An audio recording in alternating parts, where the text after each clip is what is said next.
Existem filmes que assustam pelos monstros, outros pelas cenas de violência, mas existe um filme que conseguiu provocar medo de uma forma completamente diferente. Um filme onde praticamente não existem sustos, não existem perseguições, que quase nada acontece de maneira explícita. E mesmo assim, ele consegue deixar milhões de pessoas completamente desconfortáveis. O mais curioso é que depois de mais de 50 anos, ele continua sendo considerado uma das maiores obras-primas do terror psicológico já produzidas.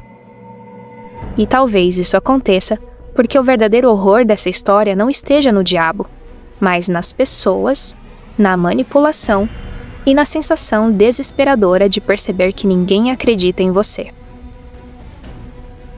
Imagine descobrir que todas as pessoas ao seu redor, seus vizinhos, seu médico, seu marido, talvez estejam escondendo um segredo gigantesco. Imagine perceber que cada decisão da sua vida já foi tomada por outras pessoas. Que você é apenas uma peça dentro de um plano muito maior. É exatamente isso que torna o bebê de Rosemary uma experiência tão perturbadora. Mas antes da gente começar, aproveite para se inscrever no canal, deixar seu like e ativar o sininho. Isso ajuda muito o canal a continuar trazendo histórias como essa. Dá essa focinha pra gente. Agora, apague as luzes, aumente o volume, porque hoje nós vamos conhecer um dos filmes mais inquietantes da história do cinema. Em 1968, o diretor Roman Polanski levou aos cinemas a adaptação do romance escrito por Ira Levin. Na época, ninguém imaginava que aquele filme mudaria completamente o gênero do terror. Até então, o público estava acostumado com vampiros, monstros clássicos, fantasmas aparecendo diante das câmeras e criaturas sobrenaturais. Mas Polanski decidiu seguir um caminho totalmente diferente. Ele fez um filme onde o verdadeiro medo nasce da dúvida. Será que tudo aquilo está realmente acontecendo? Ou será que a protagonista está enlouquecendo? Essa pergunta acompanha o espectador praticamente até os minutos finais. E é justamente isso que transforma essa obra em um clássico. Nossa história começa em Nova York, uma cidade enorme, cheia de pessoas, cheia de movimento, mas que também pode esconder alguns dos lugares mais sombrios imagináveis. Entre seus inúmeros edifícios antigos, existe um prédio chamado Branford. Sua arquitetura chama a atenção imediatamente. É elegante e imponente, quase luxuosa. Mas basta conversar alguns minutos com qualquer morador da cidade para descobrir que aquele prédio possui uma fama terrível. Durante décadas, diversos acontecimentos estranhos teriam ocorrido ali. Mortes inexplicáveis, desaparecimentos, supostos rituais e casos envolvendo ocultismo. Histórias que passam de geração em geração. Mas como acontece em praticamente toda cidade grande, muita gente considera tudo isso apenas uma enorme lenda urbana. E é exatamente assim que Rosemary Woodhouse e seu marido Guy enxergam aquelas histórias. Eles acreditam que tudo não passa de superstição. Rosemary é uma jovem extremamente doce, educada, gentil e carinhosa. Ela sonha em construir uma família simples e feliz. Já Guy possui um perfil completamente diferente. É um ator tentando conquistar espaço no teatro e na televisão. Talentoso e ambicioso, mas extremamente frustrado porque sua carreira simplesmente não deslancha. O casal acredita que aquele apartamento será o começo de uma nova fase. Uma vida melhor, mais confortável e mais feliz. Eles não fazem ideia de que, na verdade, acabaram de entrar em uma armadilha cuidadosamente preparada. Logo nos primeiros dias, Rosemary conhece alguns moradores do edifício. Entre eles está Terry D'Onofrio, uma jovem aparentemente tímida que foi acolhida por um casal de idosos muito simpáticos. Os Castevet, Roman e Minnie. Logo de início, Minnie chama atenção. Ela fala demais, interrompe qualquer conversa, não respeita espaço pessoal, parece sempre querer controlar o ambiente. Enquanto Roman demonstra ser muito mais calmo, ele se mostra também ser muito observador. É aquele tipo de pessoa que parece analisar cada palavra dita pelos outros. Rosemary estranha um pouco o comportamento deles, mas acredita que sejam apenas vizinhos muito carentes de companhia. Pouco tempo depois, acontece algo extremamente estranho. Durante a madrugada, Terry aparece morta. Segundo as autoridades, ela teria cometido suicídio se jogando pela janela do prédio.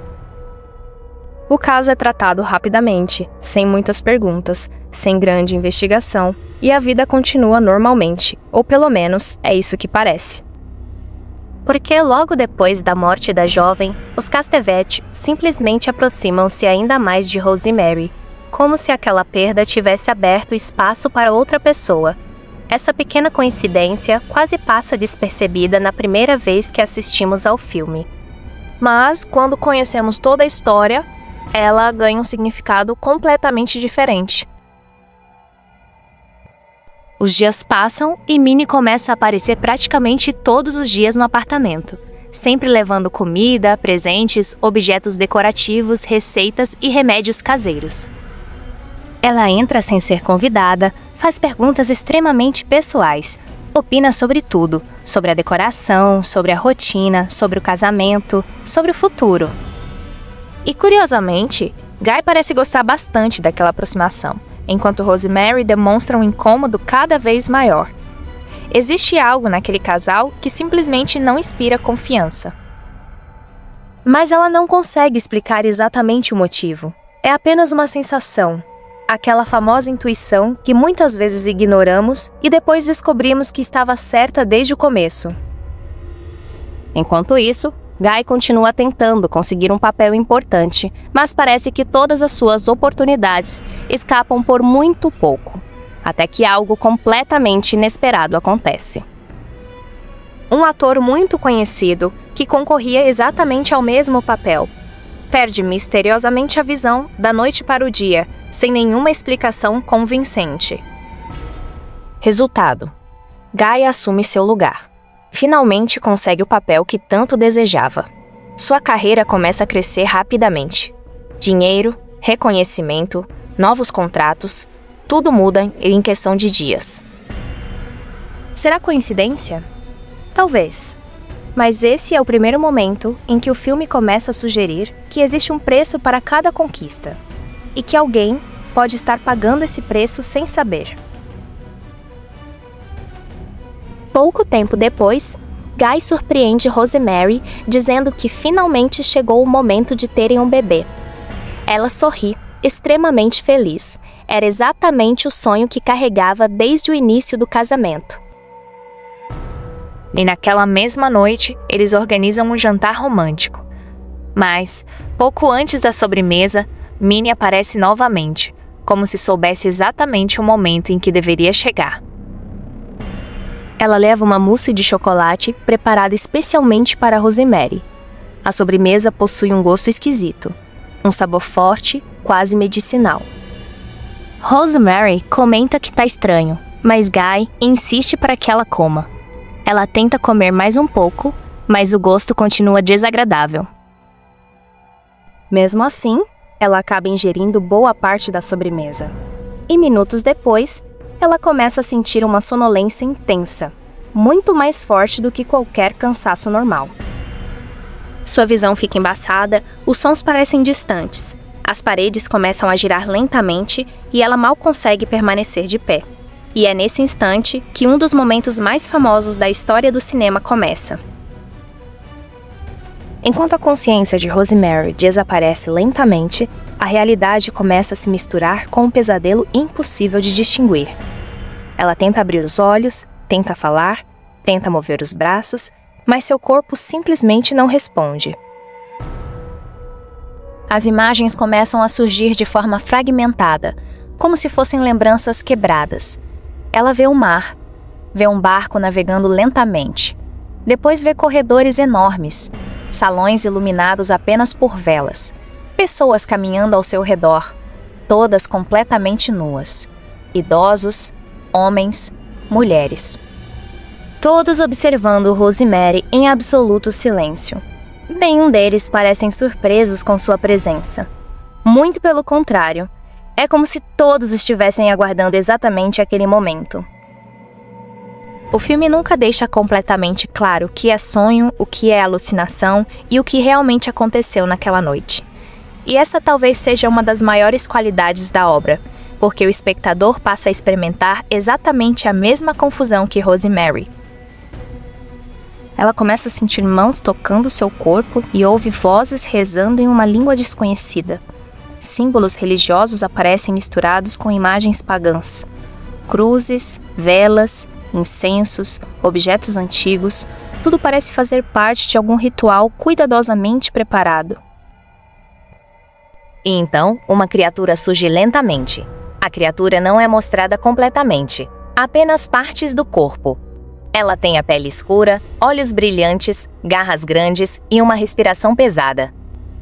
Uma figura que jamais é revelada por inteiro, justamente para deixar a imaginação completar aquilo que a câmera prefere esconder.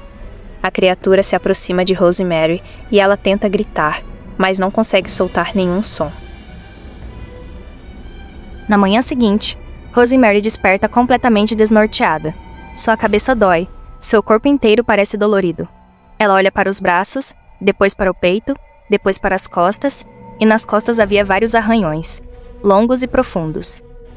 Como se alguém tivesse passado unhas por sua pele durante a noite.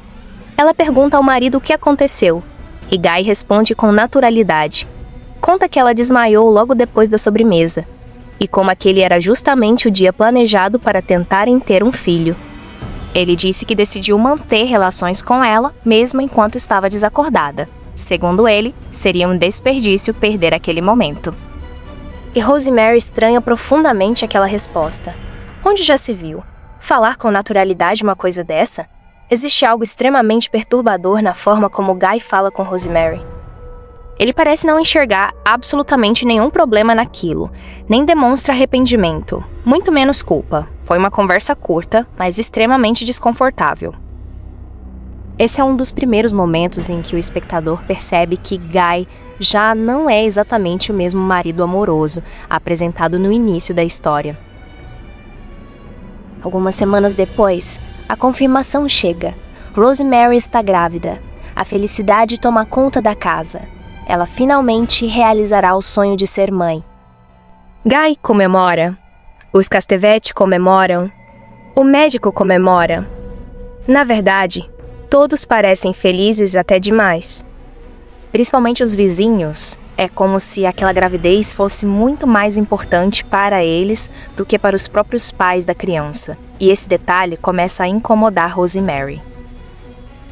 Os Castevet insistem para que ela seja acompanhada pelo Dr. Abraham Saperstein, um médico extremamente famoso, respeitado e influente.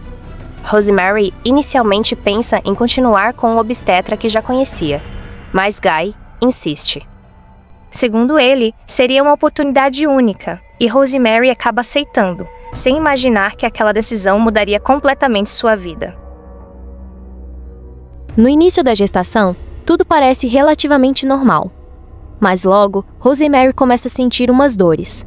Primeiro são pequenos incômodos, depois, fortes cólicas e, em seguida, uma dor quase insuportável que parece nunca desaparecer. Ela perde o apetite, perde peso e fica extremamente pálida. As olheiras aumentam e seu rosto demonstra um sofrimento constante. Mas mesmo assim, toda vez que ela reclama, recebe exatamente a mesma resposta. Isso é normal. O médico diz que é normal, Guy diz que é normal, Minnie diz que é normal. Todo mundo insiste que aquela gravidez está acontecendo perfeitamente. Mas Rosemary sente que existe alguma coisa muito errada naquilo tudo. E se você está gostando da história do filme, curta o vídeo e se inscreva no canal. Me ajude aí, pessoal. Vamos continuar. Todos os dias, Minnie leva uma bebida preparada especialmente para Rosemary. Segundo a vizinha, a bebida é uma receita antiga da família, cheia de ervas, vitaminas e ingredientes naturais. Tudo isso para fortalecer o bebê. O líquido possui uma cor estranha, o cheiro é forte, o gosto é pior ainda. Rosemary detesta aquela bebida, mas mesmo assim, ela toma. Guy faz questão de lembrá-la diariamente que precisa tomar tudo, sem deixar uma gota, e ela sempre obedece. Existe uma característica interessante no roteiro desse filme. A manipulação nunca acontece de maneira agressiva. Ninguém prende Rosemary, ninguém aponta uma arma para ela, ninguém grita. Tudo acontece através da persuasão, da insistência, da culpa e do convencimento. Sempre existe alguém dizendo: "Você está exagerando. Isso é coisa da sua cabeça. Confie na gente." E pouco a pouco, ela deixa de confiar na própria percepção. Esse tipo de manipulação psicológica hoje recebe até um nome bastante conhecido: gaslighting. É quando alguém faz outra pessoa duvidar da própria memória, da própria inteligência e da própria sanidade. E o bebê de Rosemary talvez seja um dos exemplos mais famosos desse tipo de abuso psicológico no cinema. Conforme os meses passam, Rosemary começa a observar detalhes cada vez mais estranhos. Sempre que ela sai do apartamento, os vizinhos parecem observá-la. Quando conversa ao telefone, tem a impressão de que alguém escuta do outro lado. Quando Rosemary recebe visitas, os Castevet aparecem poucos minutos depois. É como se todos os seus movimentos fossem friamente calculados. Ela perde completamente a sensação de privacidade. Em um determinado momento, Rosemary encontra uma antiga amiga e ela comenta sobre as dores constantes, comenta sobre o chá, sobre o comportamento estranho dos vizinhos. E a amiga fica preocupada, pede que procure outro médico imediatamente. Pela primeira vez, alguém acredita nela. Alguém finalmente diz aquilo que ela precisava ouvir. "Rosemary, você não está imaginando coisas. Você precisa pedir ajuda", diz a amiga preocupada. Essas poucas palavras mudam completamente a forma como Rosemary começa a enxergar toda a situação. Na consulta seguinte, ela decide esconder do médico a intensidade das dores. Também para de tomar o chá preparado por Minnie. E poucos dias depois, algo surpreendente acontece.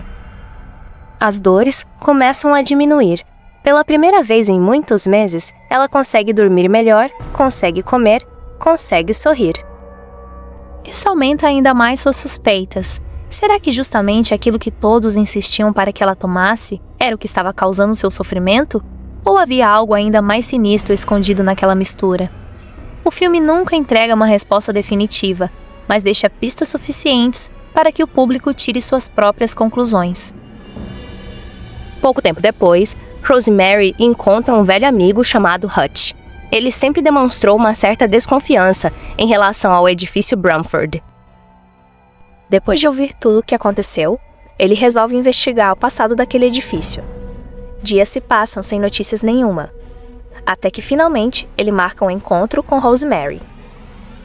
Mas ele nunca mais aparece. Naquele mesmo dia, ela descobre que Hutch entrou em coma de forma completamente inesperada. Mais uma coincidência? Ou alguém percebeu que ele estava chegando perto demais da verdade? Naquele instante, Rosemary entende que está completamente sozinha. E o pior, talvez o tempo já esteja acabando. A partir daquele momento, Rosemary já não conseguia mais afastar a sensação de que alguma coisa muito maior estava acontecendo ao seu redor. Até então, ela ainda tentava encontrar explicações racionais para tudo. Talvez estivesse apenas muito sensível por causa da gravidez. Talvez estivesse exagerando. Talvez os vizinhos fossem apenas pessoas inconvenientes. Mas a notícia sobre Hutch mudou completamente sua forma de enxergar a situação. Ele era uma das poucas pessoas em quem ela realmente confiava. Nunca havia demonstrado medo de dizer exatamente o que pensava. E agora, justamente quando estava investigando Bromford, acabava internado em estado gravíssimo. Era coincidência demais. Dias depois, Rosemary recebe uma ligação informando que Hutch havia recuperado a consciência por alguns minutos antes de morrer. Naquele curto intervalo, ele conseguiu deixar um recado especialmente para ela. Não era uma carta, nem um documento. Era apenas um livro. Um livro que à primeira vista parecia completamente comum, mas dentro dele existia uma mensagem escondida. Naquela noite, enquanto Guy dormia, Rosemary sentou-se sozinha na sala e começou a folhear lentamente cada página. O título falava sobre magia, ocultismo e antigas sociedades secretas. Ela imaginou que Hutch talvez tivesse enlouquecido antes de morrer, mas, Conforme avançava na leitura, começou a perceber algo assustador.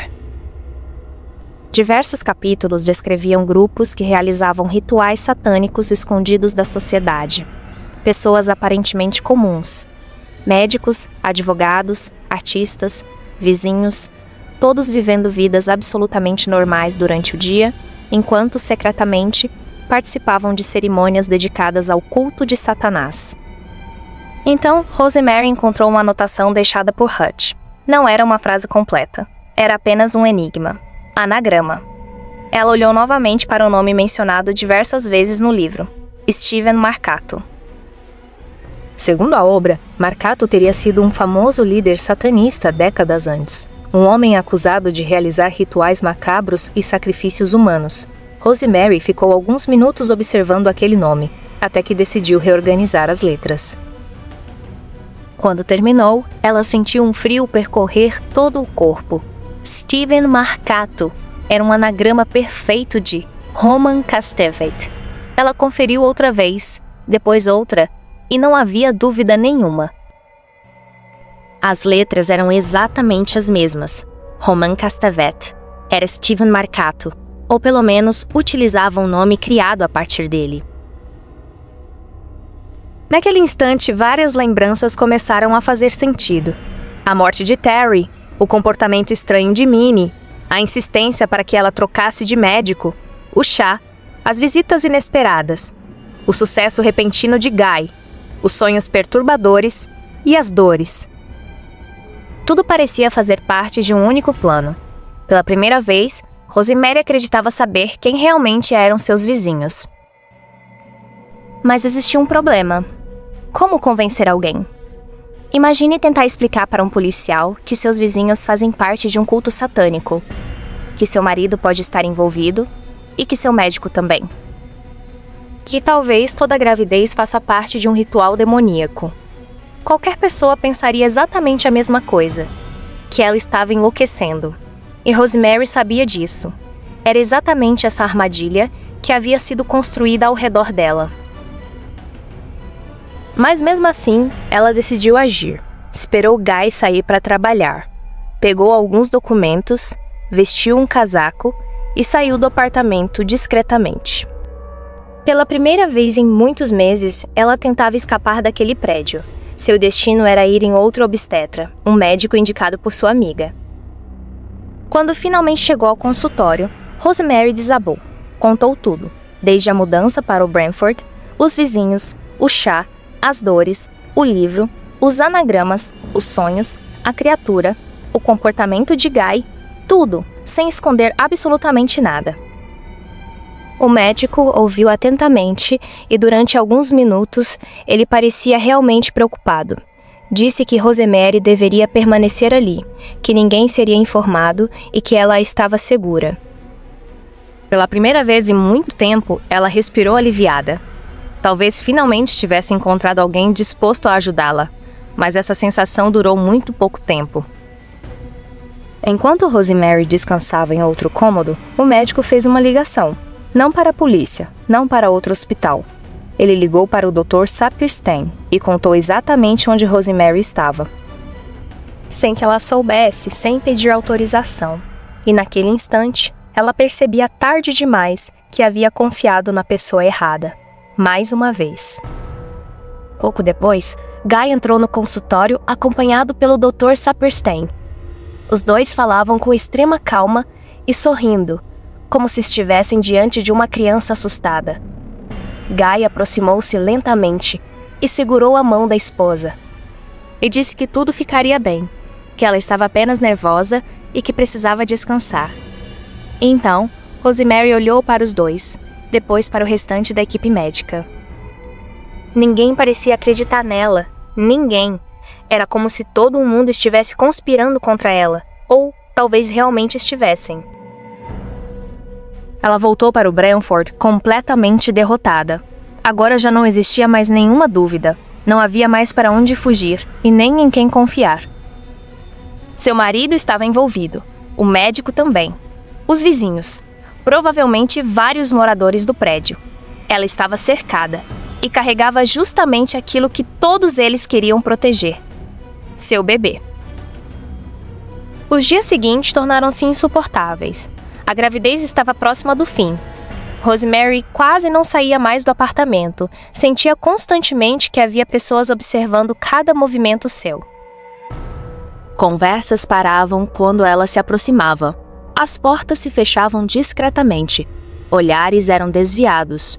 Era impossível saber quem fazia parte da conspiração e quem apenas morava naquele edifício. Essa dúvida aumentava ainda mais sua sensação de isolamento. Até que numa madrugada silenciosa, as contrações começaram. No início eram leves, poucos minutos depois tornaram-se intensas. Guy chamou imediatamente o Dr. Saperchen. Minnie apareceu quase ao mesmo tempo e Roman também. Tudo aconteceu rápido demais. Rápido até demais. Como se todos já estivessem esperando exatamente aquele momento. Enquanto Rosemary era levada para o quarto, as dores aumentavam. Sua visão começava novamente a ficar turva, e ela tentava permanecer acordada. Rosemary sentia que estavam lhe aplicando algum tipo de sedativo. As vozes ao redor tornavam-se distantes, as luzes pareciam desaparecer, e ela tentou perguntar pelo bebê. Ela tentou chamar Guy. Tentou levantar da cama, mas seu corpo já não obedecia. Poucos segundos depois, a escuridão tomou conta de tudo. E foi exatamente naquele instante que Rosemary perdeu completamente o controle da própria história. Quando Rosemary voltou a abrir os olhos, tudo parecia silencioso demais. A claridade que entrava pela janela contrastava completamente com o caos que ela lembrava antes de perder a consciência. Por alguns instantes, nem sequer conseguiu entender onde ela estava. Sua cabeça ainda pesava. O corpo parecia completamente exausto. Ela levou alguns segundos para se lembrar da última coisa que havia acontecido: o parto. Então, imediatamente, ela colocou a mão sobre sua barriga. Ela já não estava mais grávida. Seu primeiro pensamento foi o mais natural possível: onde está o meu bebê? Pouco tempo depois, Guy entrou no quarto. Seu semblante estava estranho. Tentava demonstrar tranquilidade, mas existia alguma coisa em sua expressão que Rosemary nunca havia visto antes. Ela perguntou pelo seu filho, e Guy respondeu rapidamente. Disse que o bebê havia morrido pouco depois do nascimento. Segundo ele, nada pôde ser feito, e a criança simplesmente não resistiu. Rosemary permaneceu em silêncio. As lágrimas começaram a escorrer lentamente. Ela havia esperado tantos meses por aquele momento, enfrentado dores praticamente insuportáveis, suportado o isolamento e as constantes manipulações. E agora diziam que seu filho estava morto, mas existia um detalhe que não saía de sua cabeça. Ela nunca havia visto o bebê, nem por um segundo. Os dias seguintes passaram lentamente. Rosemary tentava aceitar a situação, tentava acreditar no marido. Tentava convencer a si mesma de que tudo realmente havia acabado. Mas dentro dela, alguma coisa continuava dizendo que aquela história estava incompleta. Até que certa tarde, enquanto caminhava pelo apartamento, ela ouviu um som, muito baixo, quase imperceptível. Era um choro de bebê. Ela parou imediatamente, olhou ao redor e o som cessou. Pensou que talvez fosse sua imaginação. Mas poucos minutos depois, o choro voltou. Dessa vez um pouco mais alto, e Rosemary seguiu o som, lentamente. Ele parecia vir do apartamento dos Castevet. Seu coração começou a bater cada vez mais rápido, e ela tentou ignorar, mas era impossível. Toda mãe reconhece o choro de um recém-nascido, e aquele som parecia chamá-la. Movida por uma mistura de medo e instinto, Rosemary encontrou uma passagem que ligava os dois apartamentos. Era uma porta escondida atrás de um móvel, uma ligação que ela jamais havia percebido que existia. Com muito cuidado, ela empurrou a passagem, e do outro lado, ela encontrou uma cena que jamais esqueceria. O apartamento estava completamente cheio. Todos os moradores que pareciam apenas vizinhos simpáticos agora estavam reunidos. Vestiam roupas elegantes, conversavam calmamente e sorriam, como se comemorassem algum grande acontecimento. Entre eles estavam Minnie, Roman, o Dr. Saperstein, Guy, e várias outras pessoas que Rosemary conhecia apenas de vista. Ninguém parecia assustado, muito pelo contrário. Todos as receberam como se ela fosse a convidada de honra daquela reunião. Roman caminhou lentamente em sua direção, sorrindo, e disse que ela finalmente havia chegado. Foi nesse instante que Rosemary percebeu um berço preto, luxuoso, colocado no centro da sala. Aquele choro vinha dali. Seu coração disparou na hora. Ela caminhou lentamente até o berço. Cada passo parecia mais pesado que o anterior. E então, ela olhou para dentro do berço, assustada. A câmera nunca mostra claramente o bebê. Essa talvez seja uma das decisões mais inteligentes de toda a história do cinema, porque o espectador nunca vê exatamente aquilo que Rosemary está vendo. Nós apenas acompanhamos sua reação. Ela regala os olhos e recua alguns centímetros assustada. Respira com dificuldade. Completamente horrorizada, sua única pergunta foi: o que aconteceu com ele? O que fizeram com os olhos dele? O silêncio tomou conta da sala. Então Roman respondeu calmamente: ele tem os olhos do pai. Rosemary respondeu imediatamente: Guy não tem olhos assim. Então veio a frase que entrou para a história do cinema: não, o outro pai. E então, naquele momento, todas as peças finalmente se encaixaram. O ritual daquela noite, os sonhos, a criatura, os arranhões, a sobremesa, o chá, as dores, a morte de Terry, a investigação de Hutch, o comportamento de Guy, nada havia sido coincidência. Tudo fazia parte de um único plano. Rosemary havia sido escolhida para gerar a criança que aquele grupo esperava havia muitos anos. Segundo eles, aquele bebê seria o filho de Satanás, o nascimento de uma nova era. Era isso que celebravam, era por isso que todos pareciam felizes. Era por isso que Guy havia aceitado participar. Rosemary voltou o olhar lentamente para o marido. Não precisava fazer nenhuma pergunta, a resposta estava estampada em seu rosto. Guy havia feito um acordo em troca do sucesso na carreira. Da fama, do reconhecimento, ele entregou a própria esposa. Permitiu que ela fosse manipulada durante toda a gravidez. Aceitou que ela sofresse, aceitou mentir. Aceitou destruir completamente a confiança construída durante anos de casamento. Talvez esse seja um dos momentos mais dolorosos do filme, porque o maior traidor não era um demônio, era justamente a pessoa que ela mais amava. Tomada pela revolta, Rosemary começou a gritar. Chamou todos de loucos, acusou Guy de traidor, disse que aquele bebê jamais seria criado por aquelas pessoas.